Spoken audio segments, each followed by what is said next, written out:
खजाना खाली है, नगरी अंधेर है। खजाना खाली है और नगरी अंधेर है, क्योंकि इस अयोग्य सरकार के कारण हमारी अर्थव्यवस्था जो है चरमराई है, खजाना खाली हुआ है और आज के समय जनता पूरी तरीके से त्रस्त है। जब हम लोगों ने सरकार श्री हेमंत सोरेन जी को सौंपी और वो माननीय मुख्यमंत्री जी बने, तब खजाना जो था भरा हुआ था, आर्थिक स्थिति बहुत ही मजबूत थी। और अगर हम हर आंकड़ों को देखें, हर आंकड़े को देखकर तर्क तत्वों के आधार पर देखें कि वित्तीय परिस्थितियां क्या थी, आर्थिक स्थिति क्या थी और खजाने में कितना पैसा था, तो स्पष्ट आपको नजर आएगा कि खजाना भरा हुआ था। रघुवर जी की सरकार में 5 साल में राजस्व यानी रेवेन्यू जो था वो लगभग 54,000 करोड़ से लेकर 84,000 करोड़ बढ़ा। रेवेन्यू रिसीट्स जो थे बहुत बड़े। और विशेष जो केंद्र सरकार का दिल का रिश्ता था और है भी अभी भी झारखंड के साथ, जो केंद्र सरकार का दिल का रिश्ता है झारखंड सरकार से, वो आप जो केंद्रीय सरकार की जो कंट्रीब्यूशन है, जो उनका योगदान है बजट में, वो आप उसके द्वारा आप देख सकते हैं। जहां केंद्र सरकार का योगदान 23,000 करोड़ हुआ करता था और ये वित्तीय 15 की मैं बात कर रहा हूँ, फिस्कल ईयर 15 की मैं बात कर रहा हूँ, तो आज लगभग उसका दोगुना होके 41,000 करोड़ हो चुका है। जहाँ माइनिंग रॉयल्टी की बात की जाए, जहाँ वित्तीय 2015 फिस्कल ईयर 2015 में 4,400 करोड़ था, आज लगभग 8,000 करोड़ का हो गया है। और विशेष जो डिस्ट्रिक्ट मिनरल फंड है, जो पहले होता ही नहीं था, आज के समय वो डिस्ट्रिक्ट मिनरल फंड 1400 करोड़ के बराबर हो गया है। तो जो बात होती है कि केंद्र सरकार ने अपना योगदान नहीं दिया, केंद्र सरकार से सहयोग नहीं मिला, ये बिल्कुल गलत है।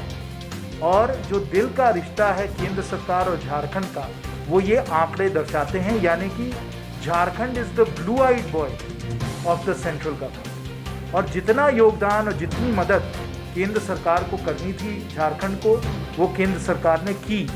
और जब माननीय हेमंत सोरेन जी की सरकार आई, जब हमने सरकार उनको 2019 में दिसंबर में जब उनको सौंपी, तो खजाना उनको भरा हुआ मिला। जो डेफिसिट थी वो 2.2% थी, जो स्टेट डेट टू जीडीपी था वो 27% था, 27% था। तो आपकी बोरोइंग कैपेसिटी भी थी, आपको राजस्व भी मिल रहा था। और हम लोग जो थे वो 15 फाइनेंस कमीशन से भी आप लोगों को, जहां 20,000 करोड़ हम लोग दे रहे थे, उसमें हम लोग करीब 26,000 करोड़ आपको देने वाले थे। तो हर नज़रिए से अगर आप देखें, तो जब सरकार आई और सरकार जब उसने बजट पेश किया, तो उसे एक भरा हुआ खजाना मिला और विकास के कई योजनाएं उनको हम लोगों ने सौंपी। मित्रों, ये बड़ी दुख की बात है और मैं पूरी जिम्मेवारी से आप लोगों को बता रहा हूं, क्योंकि ये सरकार अयोग्य है, सरकार विफल है, इनकी नीतियां जो हैं वो हानिकारक हैं। इस कारण आज के समय जो खजाना इनको भरा हुआ मिला, वो आज खजाना हम लोगों को खाली नज़र आ रहा है, खाली नज़र आ रहा है। जब आप देखें कि उन्होंने कैसा बजट पेश किया, इस बजट में जो कैपिटल एक्सपेंडिचर होता है, यानी कि सड़कों पे, पुलों पे, अस्पतालों पे, इन सब चीज़ों पे जो खर्चा करना था, उस खर्चे को इन लोगों ने बहुत ज़बरदस्त तरीके से खर्चा कम किया। और रेवेन्यू एक्सपेंडिचर जिसको कहते हैं, यानी कि सैलरीज पे, पेंशन पे, इस पे खर्चा ज़्यादा किया। और जब कोरोना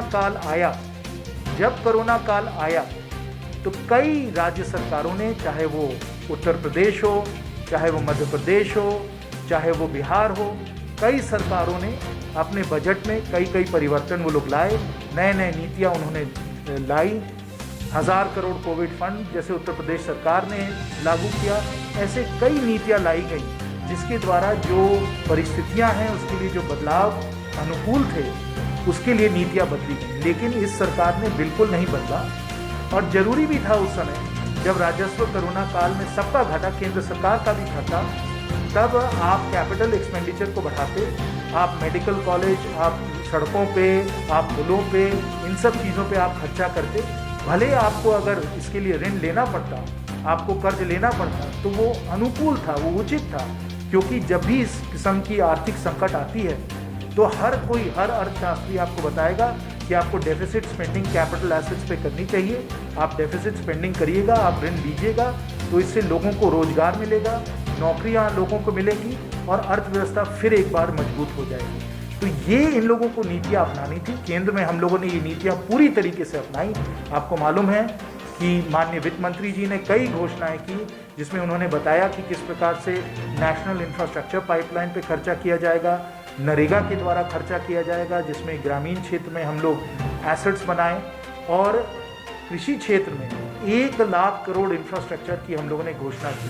और इस तरीके से जहां इंफ्रास्ट्रक्चर बनाने की ज़रूरत थी, एसेट्स बनाने की ज़रूरत थी और उसके लिए ऋण लेना, ब्याज लेना अनुकूल था, केंद्र सरकार ने किया, कई राज्य सरकारों ने किया, लेकिन झारखंड सरकार ने नहीं किया और इस कारण राजस्व गिरता चला गया, आर्थिक संकट बढ़ती चली गई और आज के समय हमारी जो सड़कें हैं जर्जर हालत में हैं, कहीं कोई पुल का निर्माण नहीं हो पा रहा है। और मैं बताऊं कि मेडिकल कॉलेज और अस्पताल जो हमारे क्षेत्र के लिए खासकर कोविड के समय बहुत ही महत्वपूर्ण थे, इनमें कोई निवेश नहीं हुआ है।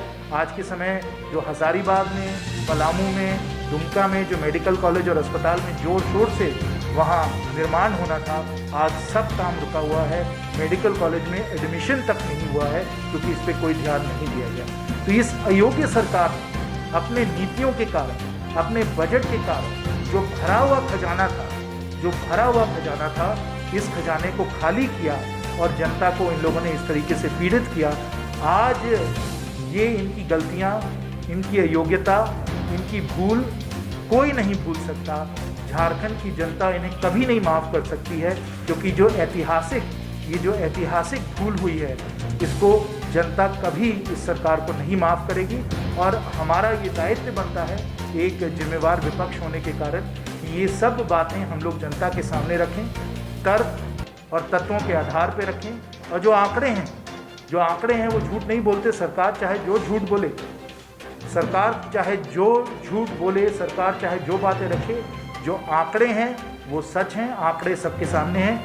हम लोग आप लोगों को सब आंकड़े पेश करके दिखाएंगे। आपको नज़र आएगा कि जब हम लोगों ने सरकार जेएमएम कांग्रेस को सौंपा तो खजाना भरा हुआ था। आज के समय इनकी नीतियों और बजट के कारण खजाना खाली होते चले जा रहा है। टूटती है आस, जब थकती है सांस, जब रूठते हैं अपने, मुंह मोड़ता है जमाना, जब अंगड़ाई लेता है संकल्प, फिर बनती है कहानी, बनते हैं अनमिट निशान। देखिए मेरे साथ संघर्ष की दास्तान।